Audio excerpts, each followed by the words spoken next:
Bonjour à tous, je vous invite à vous abonner à cette chaîne, à aimer, à partager, à commenter ces vidéos, c'est très important. C'est une manière de nous soutenir. Merci à vous tous.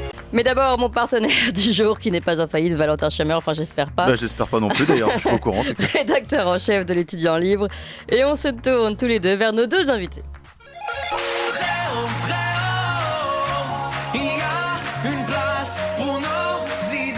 Vue de haut. Bonjour Éric Verhaeghe. Bonjour Clémence. Fondateur. C'est un plaisir de vous voir. Eh bien oui, nous aussi, tout à fait. Nous sommes très heureux de vous entendre, Éric Verhaeghe. Nous avons d'ailleurs déjà cité le Courrier des Stratèges un petit peu plus tôt dans notre éclairage. Vous êtes fondateur du Courrier des Stratèges, président de l'association Restez Libre, essayiste, journaliste, conférencier, auteur notamment, on vous a reçu pour ce dernier livre, Sécession, manuel d'autodéfense contre la caste aux éditions Culture et Racines. Et nous sommes également avec Richard Détente. Bonjour Richard Détente. Bonjour Clémence, bonjour Valentin. Et Bonjour. merci d'être avec nous également. Vous êtes présidente du groupe Média Grand Angle et fondateur de cette chaîne YouTube Grand Angle. Alors, on parle aujourd'hui de ce sujet. Vous l'avez déjà entendu ici, chers auditeurs. L'entreprise FTX, donc la deuxième plateforme mondiale d'échange de crypto-monnaies, a déposé, je le rappelle, le bilan le 12 novembre dernier aux États-Unis. Après que l'équivalent de plus de 5 milliards de dollars ait été retiré par les utilisateurs. En tout, près de 10 milliards de dollars auraient été utilisés par le PDG, donc Sam Bankman-Fried, pour financer une autre de ses entreprises. Et le PDG de la plateforme, Sam Bankman-Fried, avait utilisé donc ces fonds pour financer d'autres activités. Et en fait, ce qui est intéressant, c'est qu'un scandale financier peut en cacher un autre. Voilà, un scandale qui peut paraître au départ purement financier, plus intéressant, le monde de la crypto-monnaie. En fait, il est également politique et même peut-être sanitaire, car Sam Bankman-Fried n'est autre que le deuxième financier du Parti démocrate, après George Soros. Alors des sujets évidemment très importants qui vont en entraîner d'autres à la chaîne. Et c'est tout ce qu'on voudrait aborder aujourd'hui avec les uns et les autres. Alors peut-être, je vais commencer par Richard Détente pour le point de vue, on va dire, économique de FTX. Déjà, est-ce que vous pouvez nous rappeler la situation et peut-être les dernières nouvelles que nous avons sur ce qui s'est passé avec FTX? Alors c'est très intéressant FTX parce qu'en réalité c'est de la bonne vieille escroquerie comme on en avait l'habitude dans la finance et dans l'économie classique. D'ailleurs le liquidateur qui a été choisi c'est John Ray, c'est le liquidateur d'Enron. Et en fait les similitudes sont assez fortes avec Enron parce que FTX globalement à la base c'est Sam Bankman-Fried qui à 25 ans fonde Alameda Research. Et ensuite, donc c'est une société de trading pour faire de l'arbitrage et gagner des sous en spéculant sur les marchés. Et ensuite, pour financer Alameda Research, il crée FTX, qui est un exchange. Donc le but, c'est d'aspirer de la liquidité, de dire aux gens, bah venez mettre votre argent chez moi, vous pourrez acheter du Bitcoin, vous pourrez acheter tout ce que vous voulez. Pour aspirer encore plus de liquidité, il finance aussi des projets, des entreprises, de l'écosystème crypto élargi. Et là, on parle de plus de 130 entreprises. Et en contrepartie de leur amener des fonds, il leur dit par contre toute la trésor que vous allez lever en faisant votre business, vous le mettez chez moi. Et du coup, ça lui permet de réalimenter la pompe encore plus. Et au final, c'est pas un Ponzi FTX parce que j'entends souvent ça en disant c'est un Ponzi, il prend l'argent des derniers pour le donner aux premiers. C'est pas ça. On est vraiment sur du Enron, c'est-à-dire que le gars il prend de la liquidité, il joue avec sur les marchés mais comme un trader fou. Et il se dit, quand je serai assez gros, quand j'aurai acheté assez de monde, quand j'aurai acheté assez d'influence, j'aurai atteint une vitesse de libération. Et là, on est dans la folie des grandeurs, quoi. Le roi répudie la reine épouse le perroquet, j'épouse le roi, je deviens reine. Et parce qu'en réalité, entre les deux, tout peut exploser. Et c'est ce que dit le liquidateur. On pense qu'il y a entre 10 milliards et 50 milliards de pertes sèches pour les déposants, pour les entreprises partenaires et pour tout un tas de gens qu'on ne connaît pas. Et au final, le liquidateur hallucine, mais il hallucine littéralement. Il explique que l'entreprise a prêté 3 milliards à son fondateur, juste comme ça, parce que 3 milliards. Il y a des employés qui ont fait des prêts immobiliers, enfin pas des prêts, qui ont acheté de l'immobilier en prenant de l'argent de la boîte. C'est du n'importe quoi. Vous imaginez des gamins. Mais comment de c'est possible que ça ait tenu si longtemps sans que ça fasse scandale? Parce que c'est incroyable cette histoire. Ah, c'est comme Enron, c'est comme tout. Tant que tout le monde retrouve son argent, peut retirer son argent à la fin de la semaine, tout se passe bien. Et ce qui est marrant, c'est l'étincelle, le déclencheur. En fait, c'est son premier concurrent, Binance, donc le patron Changpeng Zhao, donc qu'on appelle CZ, lui a fait un gentil croche-patte. Il a soufflé sur le château de cartes Parce qu'en fait, tout ça a été monté avec un token qui s'appelle le FTT. Bon, ça n'a pas énormément d'intérêt, mais au final, il en avait, Binance, pour des raisons historiques. Et CZ a dit, bah allez, je vends tout. Et en fait, au lieu de vendre, par exemple... Attendez, moi, pardon, un j'appelle- token, c'est l'équivalent d'une action? Non, c'est une crypto. Une crypto-monnaie, ça peut être une action, ça peut être de l'art, ça peut être un tas de choses. Et moi, si j'ai des FTT ou des je sais pas quoi, je peux très bien appeler Valentin et puis je dis, bah tiens, Valentin, j'ai 100 000 FTT à vendre. Est-ce que tu me les achètes? Il me dit oui, je te les achète pour 1 million et on fait la transaction entre nous. Mm. Et ça, pour le marché, c'est invisible. On appelle ça une transaction par-dessus le comptoir. Voilà. Et en fait, ce qu'a fait CZ, il a pas fait ça. Il a Donc pris le concurrent, non, je réexplique, CZ, donc le concurrent du patron de Binance. FTX, oui. Voilà, le patron de Binance a pris ces FTT, ces centaines de milliers de FTT, et il les a déversés sur le marché comme un seul homme. Donc en fait, il a complètement, il l'a poussé au bord du ravin, et puis bah il a dévalé la falaise parce que tout s'est effondré avec cette impulsion, quoi. D'accord. Mais on n'attaque pas une entreprise qui est pas en difficulté. Quand Soros gagne sur la livre sterling était au bord de l'effondrement. Et Soros a eu le génie ou la diablerie, ça dépend comment on se place, de donner la pichenette qui fait dévaler la falaise. Mais la livre sterling était cuite à l'époque. Et FTX était cuit il y a 3 semaines. Nous, sur en tant que crypto, puisqu'on a une lettre d'investissement, on a expliqué à nos abonnés, on a senti que ça commençait à venir. Le lundi où ça a craché, on leur a dit, bah, franchement, ça sent pas bon, quoi, sortez. Mais parce que voilà, on était au bord on était au bord du précipice. D'accord. Sauf que, voilà, aujourd'hui, on ne parle pas que d'investissement, de scandales financiers. Derrière, il y en a d'autres. Il y en a d'autres qui se tiennent par la barbichette, notamment un scandale politique. Alors, Éric Verhaeghe, est-ce que vous pouvez nous en parler?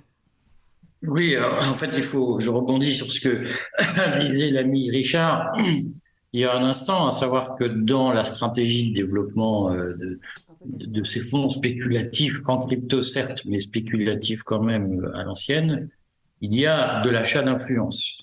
Et aujourd'hui, je parle avec prudence parce que on manque encore un peu de bases factuelles sérieuses pour tout argumenter. J'ai commencé à lire un peu tout et n'importe quoi sur Internet et notamment des raccourcis qui me semblent dommageables. Aujourd'hui, les choses qu'on sait de façon sûre et non contestable, c'est que le patron de FTX, ce jeune chevelu Bankman-Fried, a été le deuxième contributeur de la campagne de Joe Biden. Il a mis plus de 5 millions de dollars à titre personnel ou dans son entreprise, mais en tout cas, il a contribué à la campagne de Joe Biden à hauteur de plus de 5 millions de dollars, ce qui n'est pas une petite somme entre nous, et qui évidemment lui accorde une influence auprès de Joe Biden lui-même. On sait aussi qu'il a créé une fondation qui s'appelle FTX Foundation, qui a financé les essais Together Trial, c'est-à-dire les essais de recherche de traitement contre le Covid. A priori, la FTX Foundation a mis plus de 18 millions de dollars dans le soutien à Together. Simplement, l'entrée de FTX Foundation s'est faite probablement au cours de 2022. Donc, on voit que ça a été fait après les essais sur l'ivermectine et sur l'hydroxychloroquine, puisque les essais de Together ont dit hydroxychloroquine et ivermectine ne fonctionnent pas. Donc, il faut se montrer raisonnable parce que je sais que certains ont dit en réalité FTX a servi à démolir l'hydroxychloroquine et l'ivermectine. C'est un peu plus compliqué que ça. FTX est rentré dans Together après ces essais. Simplement, FTX continue à faire de l'information disant l'hydroxychloroquine et l'ivermectine ne fonctionnent pas. Et FTX continue à faire la publicité pour un certain nombre de médicaments et pas pour d'autres. Aujourd'hui, voilà ce qu'on sait. Maintenant, il y a des soupçons d'intervention en Ukraine notamment, d'opérations frauduleuses en Ukraine qui sont présentées aujourd'hui comme des opérations de blanchiment d'argent au profit des démocrates en passant par l'Ukraine, notamment à travers un système de vente d'armes fourni par les Américains à l'Ukraine, qui serait revendu sous forme de FTT, c'est-à-dire de ces fameuses crypto-monnaies émises par FTX et Alameda Research.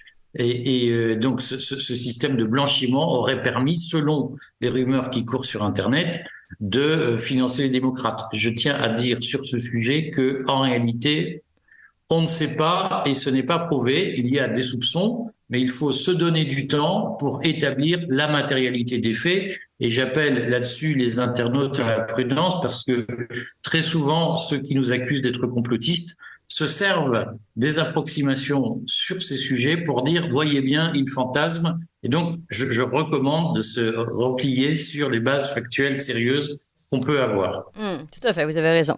Richard Détente, en ce qui concerne le Parti démocrate, le lien entre FTX et le Parti démocrate, est-ce que vous avez des choses à ajouter? Le Parti démocrate, pas spécialement, mais sur Gary Gensler, la personne de Gary Gensler, qui est justement le dirigeant de la régulation à la SEC, donc le gendarme des marchés américains pour la partie crypto.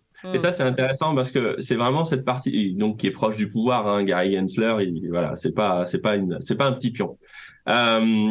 On sait qu'il a eu des contacts avec le père de la directrice d'Alameda Research, Caroline Ellison. Son père était au MIT et on sait qu'il a travaillé avec Gary Gensler. Et là, c'est pareil, je rejoins Eric, c'est de dire attention parce que aujourd'hui, il y a une pétition qui circule pour dire il a même rencontré a priori Sam Bankman-Fried, mais dans quelles conditions? Quelles sont les collusions? Est-ce qu'il y en a eu? Est-ce que c'est dans des activités normales?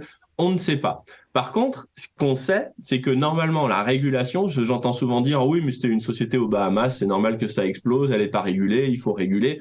Et c'est plus compliqué que ça, parce qu'en réalité, pour faire, moi, des projets dans la crypto et pour demander ces agréments de régulation, le problème, c'est que quand vous avez une société, vous devez être compliant, donc vous devez respecter la régulation de chaque pays dans lequel vous commercialisez.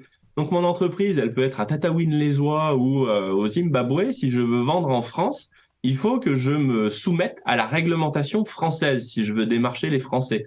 Et en fait, chaque pays, chaque régulateur est responsable d'appliquer la réglementation aux entreprises qui démarchent les gens dans leurs frontières. Donc, qu'on vienne pas me dire qu'on manque de régulation.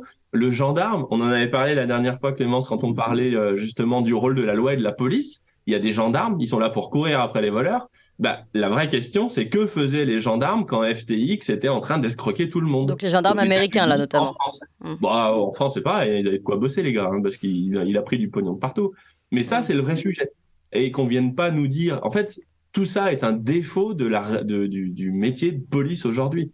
C'était visible. Et il y a eu des tas de signaux faibles qui ont été vus par les autorités, qui n'ont pas été pris au sérieux. Et c'est là où après on peut se dire, effectivement, étant donné qu'ils finançaient Biden, étant donné qu'on suspecte des connexions avec la SEC, les plus hauts dirigeants de la SEC, est-ce que ça va pas plus loin que ça? Et est-ce qu'il n'y a pas de la complaisance ou de la complicité? Aujourd'hui, on ne sait pas, mais en tout cas, c'est des questions super intéressantes. Oui, tout à fait. Valentin Chameur. Non, mais c'est très intéressant, et justement, le fait que ce soit si peu surveillé alors que l'État a les prérogatives pour le faire, est-ce que ça peut aussi pas permettre justement à l'État d'avoir des arguments pour dire, vous voyez bien, parce que le grand public de loin, il se dit, c'est un scandale de crypto-monnaie, de trucs qu'on comprend pas vraiment, qui a l'air parfaitement dérégulé et où on peut un peu ce qu'on veut et on peut se faire arnaquer facilement. Et derrière, l'État arrive un peu comme une fleur en se disant, finalement, vous voyez bien que ça marche pas et ça va permettre de faire plus de régulation et notamment peut-être de promouvoir ces fameuses monnaies numériques centrales. Je ne sais pas est-ce que vous partagez cette analyse ou pas du tout, Richard? Mais en fait, ça, c'est vraiment typiquement intéressant parce qu'on a un problème qui vient d'un défaut du travail de police et ensuite, on nous explique que le problème, c'est la crypto. Mais ce qu'il faut voir, c'est que la crypto n'a pas besoin de FTX, n'a pas besoin de Binance, n'a pas besoin de tous ces gens-là. Ensuite, vous avez BT, vous avez Montpellerin, qui sont des gens que je connais, où vous pouvez acheter et vendre de la crypto sans confier votre argent à un intermédiaire financier. Vous le confiez à une banque régulée en Suisse et après, vous êtes libre. Vous allez sur Curve, vous allez sur Jarvis Network, vous allez sur Aave. Il y a tout un tas de protocoles qui tournent. Le protocole Liquidity, je sais combien il y a d'Ether dessus, je sais combien il y a de LUSD, de LQTY. Il ne peut pas y avoir de prêt fait à je ne sais qui pour financer de l'immobilier ou un quelconque délire. Donc ce qu'il faut garder, en fait, c'est que si vous allez dans la crypto, formez-vous et faites par vous-même.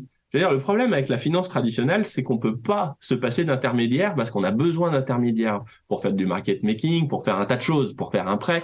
Dans la crypto, vous pouvez tout faire vous-même avec une clé toute bête qu'on appelle des clés Ledger, des clés de sécurité. Vous n'avez pas besoin d'intermédiaire. Et la crypto marche très bien. Je veux dire, tout le scandale de FTX, nous, on a à peu près 1500 clients sur lesquels on leur apprend à faire de la finance décentralisée.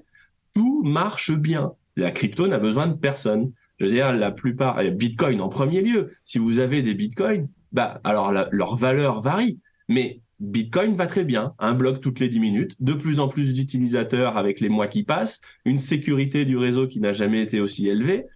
En fait, la crypto, c'est la liberté et les gens libres n'ont pas besoin d'autorisation.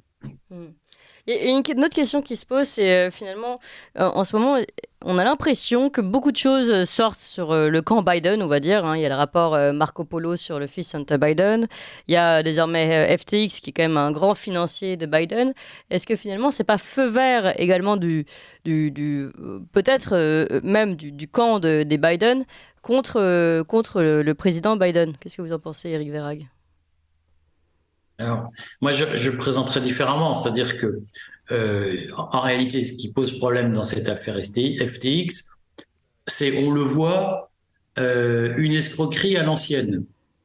C'est-à-dire qu'elle aurait pu survenir dans un univers bancaire traditionnel. Ah oui, C'est un défaut de comptabilité, et c'est manifestement, si on lit ce que dit le liquidateur judiciaire, c'est l'administrateur judiciaire, c'est le patron qui pique dans la caisse. Si j'ai bien compris, il y a 500 millions qui sont sortis des comptes, 500 millions de dollars, ou 372 millions de dollars.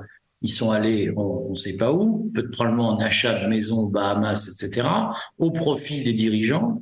Et si j'ai bien compris, si je me fie à ce qui est dit, les échanges, notamment pour autoriser des dépenses, étaient faits sur une messagerie interne qui pratiquait l'auto-effacement, c'est-à-dire on est face à une situation de défaut de comptabilité, et qu'il s'agisse de crypto-monnaies ou de marchands de yaourt ou d'une banque traditionnelle, on est face au même phénomène. La question, c'est est-ce que le régulateur américain a fermé les yeux pour des raisons politiques? Oui. Personnellement, fermer les yeux et ouvert les yeux à un moment donné. C'est ça qui est intéressant aussi. Moi, je crois que ce que disait Richard, à savoir que c'est Binance, le rival, le concurrent principal, qui est à l'origine. Je pense qu'il y a eu aussi un article de presse qui, à un moment donné, a semé la panique parce que l'article de presse expliquait qu'Alameda Research était essentiellement riche grâce au FTT produit par FTX, et que donc tout ça reposait sur un château de cartes.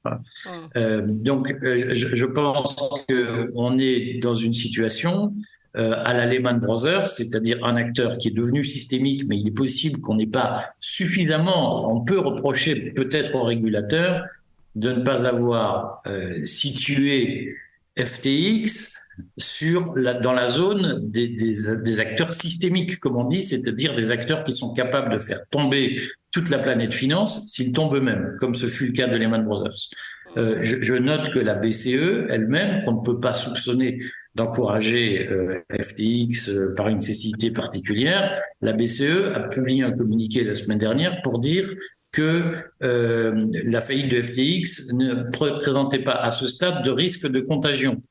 Ce que j'interprète comme étant le signe qu'il va y avoir une contagion et que tout le monde est en train de trembler, puisque généralement, quand la BCE dit à ce stade il n'y a pas, ça veut dire qu'elle s'attend à un stade numéro 2 où le risque se réalisera. Donc le défaut, il a été globalement général, non pas à mon avis pour des raisons politiques, alors que Biden, les démocrates, je pense que Joe Biden lui-même n'est pas forcément l'auteur personnel de cette arnaque, mais que des démocrates se soient dit voilà une façon commode de recycler de l'argent, c'est plausible. Est-ce que le régulateur américain est capable de fermer les yeux opportunément sur ce genre de pratique en se disant on soutient Biden? J'ai un doute parce que je pense qu'aucun Américain n'a envie de voir son épargne disparaître, même pour les beaux yeux de Biden, et la responsabilité qu'un régulateur prendrait en se politisant de cette façon me semble peu plausible aux États-Unis et en France. En revanche, il y a en réalité deux sujets de régulation dans l'affaire FTX. Il y a un sujet de contrôle des comptes et de gestion d'entreprise qui n'a pas été suffisamment prudentiel, comme on dit dans le langage techno. Et puis, il y a un sujet protection de la clientèle, c'est-à-dire qu'on peut reprocher à FTX de ne pas avoir suffisamment mis en garde ses acheteurs et notamment, je vais taquiner Richard, ces jeunes geeks tout fous sur la crypto qui pensent qu'ils ont trouvé un truc totalement nouveau, génial, que les boomers sont incapables de comprendre.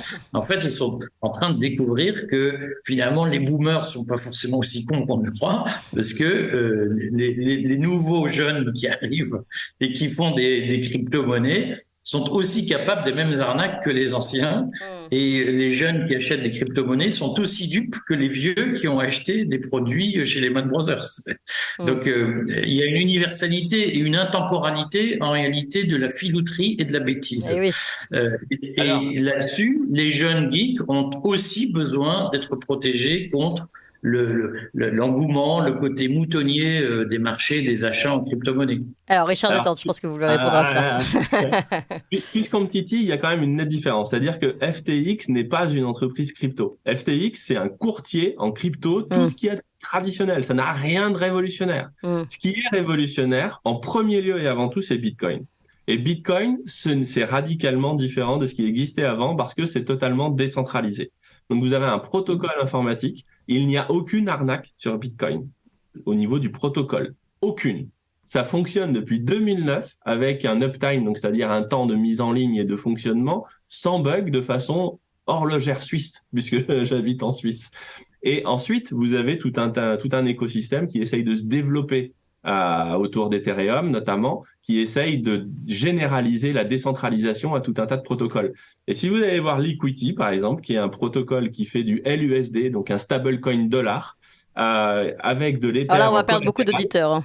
En gros, ça fait du dollar et ça garantit le dollar contre des actifs que sont de l'Ether, qui est une vraie crypto-monnaie. Eh bien, ça marche comme une horloge. Il peut y avoir des bugs, il peut y avoir des piratages, mais il ne peut pas y avoir d'escroquerie car tout est transparent. Vous avez Bitcoin, vous savez tout, de la moindre ligne de code à la moindre adresse qui a échangé ou qui a tenu. Et ça, c'est radicalement différent parce que vous n'avez plus d'intermédiaire. Vous pouvez tout vérifier vous-même.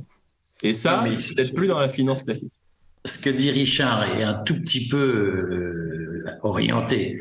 En réalité, dans la faillite FTX, il y a bien à la base, c'est le sujet, il y a bien un effondrement du cours des FTT, qui sont une crypto-monnaie. Oui, il aurait pu le faire avec ses actions. Hein.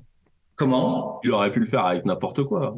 Oui, mais il se trouve que ce qui génère la faillite de FTX, c'est l'effondrement de la crypto-monnaie. Et il y a un sujet aujourd'hui sur lequel s'appuie le régulateur pour justifier sa visée réglementaire, on va dire ça comme ça, c'est de dire les crypto-monnaies sont extrêmement spéculatives.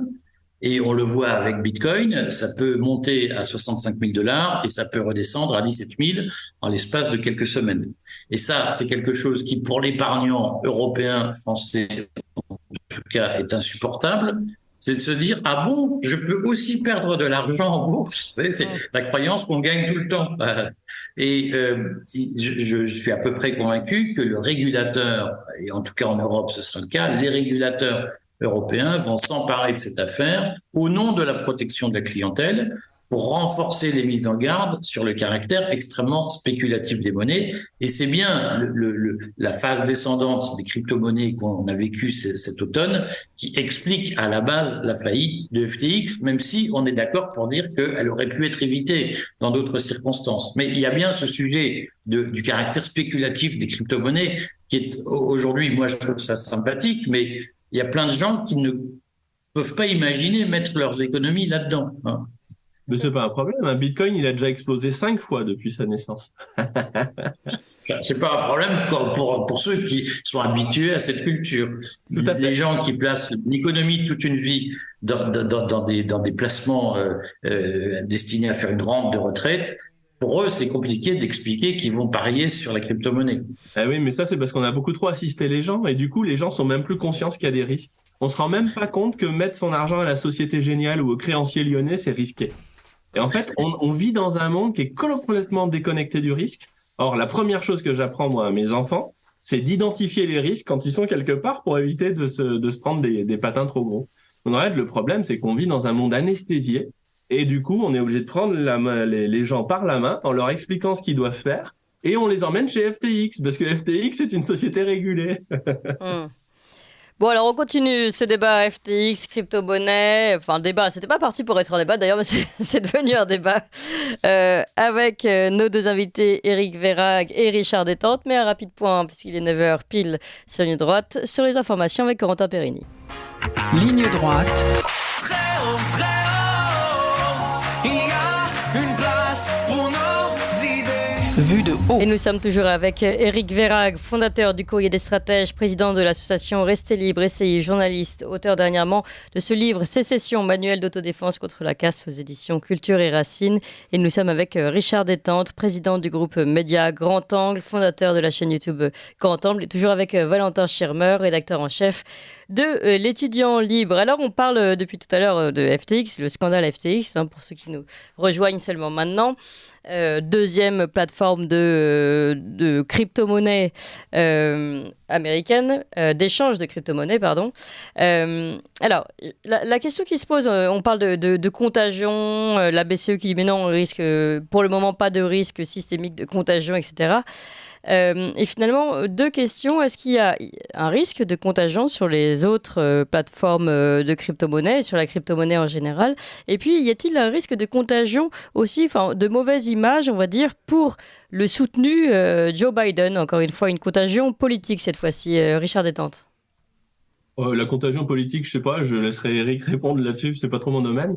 Mais économique, alors là, oui, parce que en fait, vous avez, d'ailleurs, nous, à nos clients, on leur a dit, surtout, vous attendez, on leur a dit de vendre le mardi et le mercredi, je crois, avant que ça s'effondre. Et on leur a dit, surtout, aujourd'hui, vous attendez parce que FTX, c'est des participations dans 130 sociétés, plus de 130 sociétés. Et comme j'ai dit tout à l'heure, la contrepartie de ces participations, c'était de dire, vous mettez votre trésor chez nous. Alors, je vous la refais.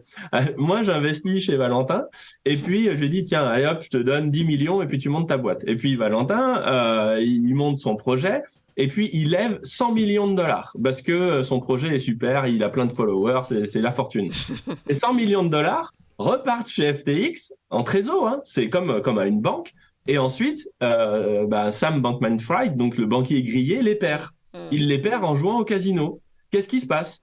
Combien de boîtes j'ai plantées? Aujourd'hui, on n'en sait absolument rien. Et on a John Ray 3, le liquidateur, qui dit « J'ai jamais vu une boîte dans un état pareil ». Et c'est le liquidateur d'Enron, donc il a quand même il a une référence élevée en la matière. Donc, je veux dire, vous ne savez pas, il y a l'exemple de CoinHouse, société française, qui dit, voilà, parce que tout le monde faisait son coming out en disant, moi j'ai ça dans les coffres, je suis exposé, je suis pas exposé.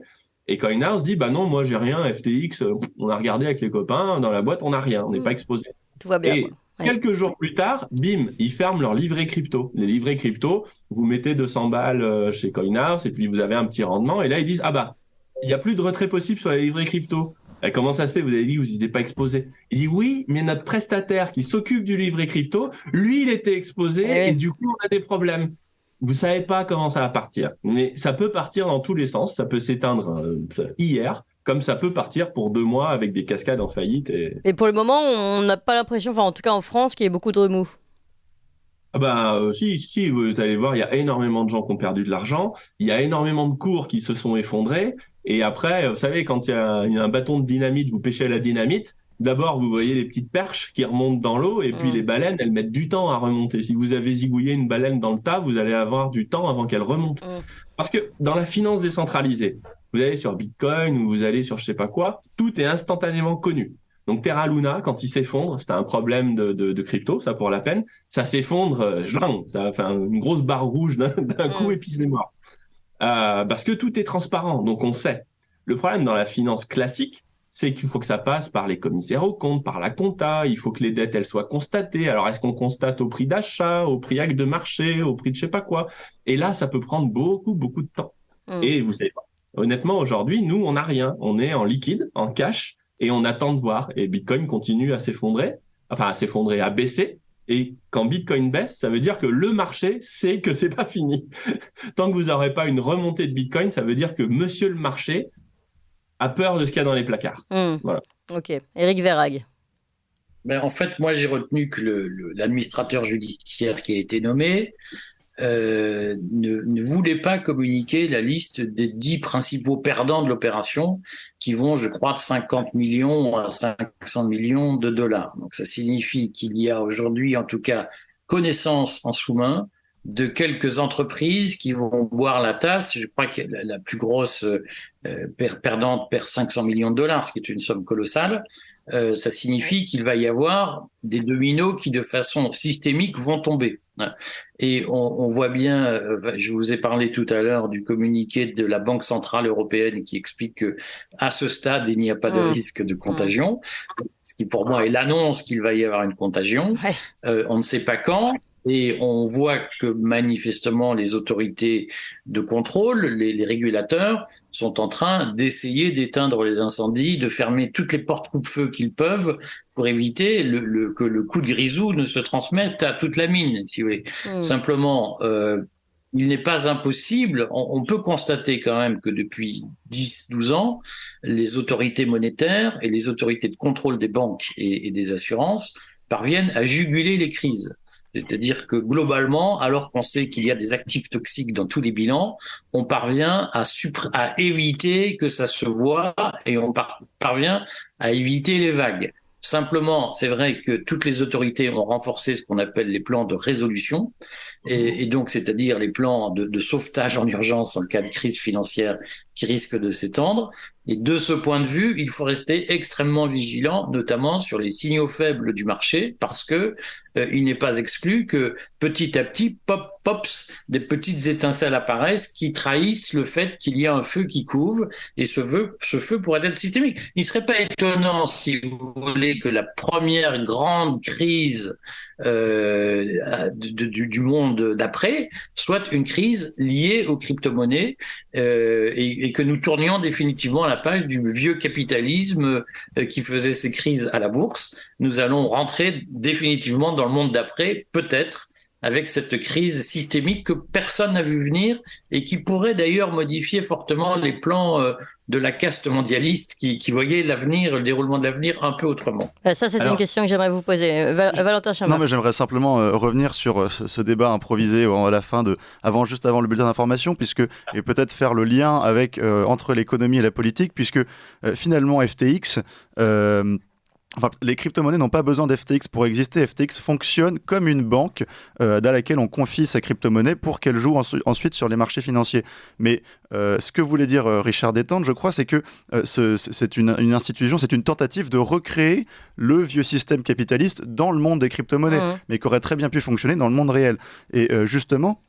en fait, FTX, on voit que c'est une tentative de réinstaurer dans le monde des crypto-monnaies ce vieux capitalisme de connivence où on a des gens qui sont liés au pouvoir et qui permettent d'être entre guillemets couverts, même si on va rester au conditionnel, en ce qui concerne leurs méfaits.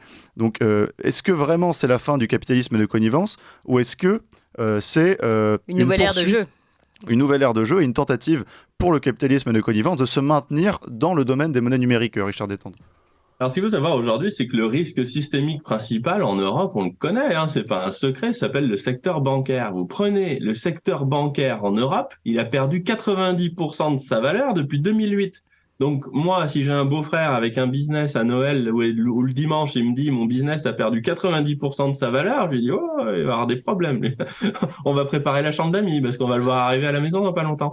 Et le problème, quand on dit la BCE et les autorités de régulation ont réussi à gérer le risque, en réalité, sur les marchés, le risque, ça ne se diminue pas, ça se transfère. Et ça, c'est très important à garder en tête. Vous ne supprimez pas les risques en injectant de la liquidité. Vous le transférez, il s'accumule, et en plus, le pire, c'est que le risque, il se compose avec le temps. Donc, c'est-à-dire que quand vous mettez de la poussière sous le tapis, la poussière se reproduit sous le tapis. Vous en avez de plus en plus. Et ça, c'est un vrai choc. Et aujourd'hui, dans la crypto, Valentin a raison de pointer ça du doigt, c'est qu'on est dans un monde où on dispose de certains outils décentralisés. Bitcoin est le premier. Bitcoin ne sautera pas. Je veux dire, le protocole fonctionne. Donc, le prix du Bitcoin, j'en sais rien, mais le protocole marche. Et puis, on a d'autres autour de ça, systèmes décentralisés qui fonctionnent. Et FTX, rien à cirer. Ça n'a rien changé. Le rendement est tombé tous les jours, comme d'habitude. Et ce qu'il faut voir, c'est que ce capitalisme de connivence, c'est toujours la même chose. Vous avez des gens qui sont un peu plus feignants que les autres et qui disent « Ouais, mais moi, vos histoires de clé Ledger de 24 mots, faut se former, faut apprendre, faut lire Grand Angle Crypto, pour regarder des tutos pour faire soi-même. » Bon, franchement, le gamin, là, à 25 ans, avec les cheveux coiffés en pétard, il a l'air sympa, il sait ce qu'il fait, je lui donne, il fait à ma place. C'est exact, c'est toujours la même chose. Et derrière, vous avez un SBF, un Sam Bankman-Fried, qui lui va copiner et il va faire du capitalisme de connivence. Mais le jour où le système explose, mes sous, moi, ils seront pas à la banque, ils seront dans des bitcoins. Et vous pouvez bien exploser tout ce que vous voulez, je n'en ai rien à secouer. Parce que tout ce que j'ai à gérer, moi, c'est la volatilité. Oui. Donc la volatilité, c'est un vrai sujet et ça se gère. Mais après, que les uns ou les autres fassent faillite, les gens qui ont de la crypto et qui font par eux-mêmes, ça ne les concerne pas. La crypto n'est jamais allée aussi bien aujourd'hui. Voilà, ça c'est la réponse, on va dire, spécifique pour la crypto. Moi, je voudrais qu'on élargisse avec vous, Eric Verac, ce que vous commenciez à évoquer tout à l'heure. C'est-à-dire, là, on a quand même une crise de la FTX qui peut entraîner d'autres crises, et peut-être même, là, vous parlez de la casse, mais peut-être en tout cas une crise politique.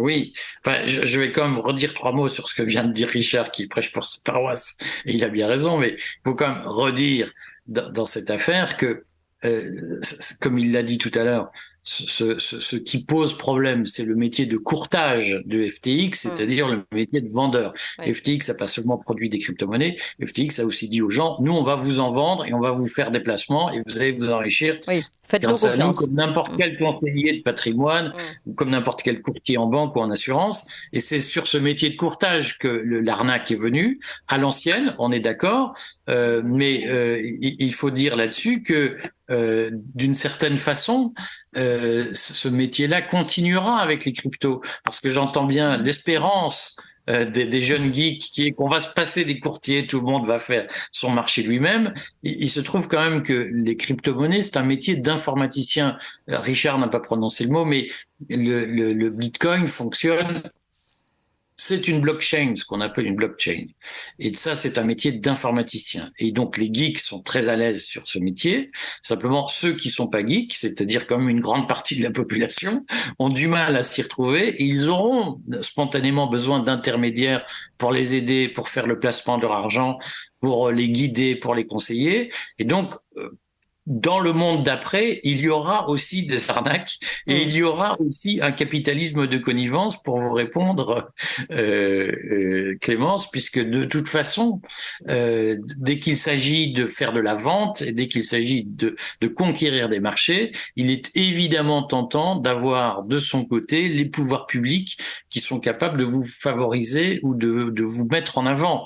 Et ce qu'on va peut-être voir avec FTX, c'est, à mon avis, une mise en cause de ces relations intéressées entre le pouvoir et certains courtiers, certaines grandes fortunes. Simplement, la question, c'est est-ce que le public va comprendre que le pouvoir politique va aussi trouver cette crise extrêmement opportune, puisque moi j'entends des régulateurs français dire depuis un certain temps, ce serait bien qu'on s'intéresse définitivement au marché des cryptos. Christine Lagarde a dit plusieurs fois que le marché des cryptos, c'était le blanchiment de l'argent, le financement du terrorisme, etc. Donc on voit bien depuis plusieurs années qu'il y a la recherche d'un prétexte pour réglementer le marché des cryptos et en réalité éliminer les cryptos pour imposer le monopole de l'euro numérique ou des monnaies numériques. Et je suis assez convaincu que les autorités américaines et les autorités européennes vont laisser la crise FTX courir et la laisser prospérer dans une certaine mesure pour pouvoir justifier une réglementation extrêmement liberticide qui va faire la part au nom de la protection du public. Hein. Et c'est pour ça que je pense que le discours au risque de faire tomber quelques têtes par la main. Mais on ne réglemente pas Bitcoin. Oui, mais c'est une erreur psychologique de le présenter comme ça. Parce que les pouvoirs publics vont pouvoir dire « nous protégeons les clients contre ces geeks irresponsables, chevelus et arnaqueurs ». Et nous allons mettre en place une réglementation pour protéger nos monnaies numériques qui, elles, sont des vrais placements garantis par une banque centrale et des placements protecteurs. Et aujourd'hui, le combat qu'on doit mener, c'est d'arriver à saper cette propagande dont l'objectif à peine voilé est de toute façon de fliquer tout le monde en empêchant les gens de garder une liberté monétaire. C'est ça notre enjeu. Mais vous ne réglementez pas Bitcoin. Quoi que vous fassiez, vous avez personne que vous pouvez prendre par les pieds et secouer pour lui dire arrête de faire ça. Bitcoin, nous sommes d'accord, mais je peux faire en sorte que Bitcoin soit juste utilisable sur une planète éloignée de la Fédération de l'Empire et que les gens bien ne puissent pas avoir de Bitcoin. Ça va être ça le sujet. Mais même la Chine, notamment en interdisant la convertibilité, parce que l'enjeu, c'est pas le Bitcoin, c'est la convertibilité du Bitcoin. Si je dis aucune chaîne d'hypermarché ne peut autoriser les achats en Bitcoin, je tue le Bitcoin pour aller vite.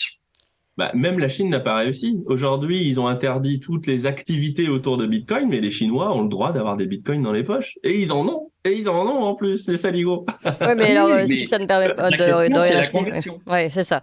Bon, grande question. En tout cas, on va continuer ce débat une autre fois. Merci beaucoup, Éric Vérague, fondateur du Courrier des Stratèges. Merci à vous, Richard Détente, fondateur de la chaîne YouTube Grand Angle. Merci à vous, Valentin Schirmer. Merci à vous, Clément Soudiaco. Sur ce scandale FTX. Vous appréciez cette émission? Alors aidez Radio Courtoisie à en produire d'autres en indépendance totale. Rendez-vous sur soutenir.radiocourtoisie.fr. Merci d'avance.